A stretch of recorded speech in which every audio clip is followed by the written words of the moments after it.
আসসালামু আলাইকুম প্রিয় ভিউয়ার্স, নিশ্চয়ই আপনারা ভালো আছেন।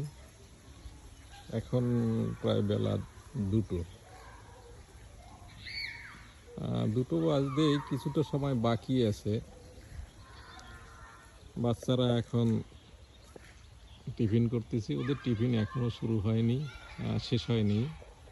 ওরা টিফিন করবে, তারপরে আবার ক্লাস শুরু করব।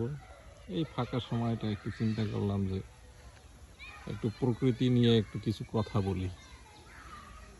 এই যে বনটা দেখতেছেন, এই যে বড় বড় গাছ, এই যে তাল গাছ, এই যে আপনার রেন্ট্রি গাছ, এই গাছগুলোই আপনার এক সময় দুদিন আগেও হাজার হাজার বাদুড় ছিল, লক্ষ লক্ষ বাদুড় থাকতো। হঠাৎ করে বাড়ির মালিক, এই মালিক না, আমার এই জমিটাও আমার এই স্কুল মালিকেরই, উনি গাছগুলো বিক্রি করেন নাই, কিন্তু পাশের যে মালিক উনি গাছগুলো বিক্রি করে দিয়েছেন। এই দেখছেন, এই কাটা একদম পরিষ্কার করে ফেলাইছে। আমার মনে হয় এই বাদুড়গুলো তাদের যে নিরাপদ স্থান, নিরাপদ ছিল, সেই নিরাপদটা তারা হারিয়ে ফেলেছে।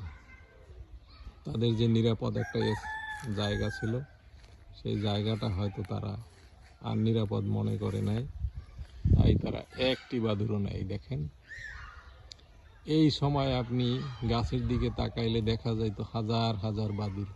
আমি অনেক আগে একটা ভিডিও দেখাইছিলাম, আমার এখানে চাকরির বয়স 12, কিন্তু এই 12 বছর আমি আরও 3 বছর আগে থেকে আমি এই বাদুড়গুলো দেখতাম। এখানে প্রত্যেকটা গাছে, মনে করেন প্রত্যেকটা ডালে, এই যে গাছ দেখছেন, প্রত্যেকটা গাছের প্রত্যেকটা ডালে বাদুড় থাকতো। এবং কত বাদুড় যে ছিল, আপনার আমার মনে হয় যে লক্ষ লক্ষ বাদুড় থাকতো। কিন্তু এই গত দুদিন ধরে একটা বাদুড়ও দেখছি না। এরা যদি বেশি শীত পড়তো, ঠান্ডা লাগলে রাত্রে, এই যে আমার বিদ্যালয় দেখছেন, এই বিদ্যালয়ের ওই যে ফাঁকা, ওই যে জানালা, ওই জানালা দিয়ে সবাই ঢুকে পড়তো। জানালা দিয়ে ঢুকে তারপরে বারান্দায়, কেউ রুমে থাকতো।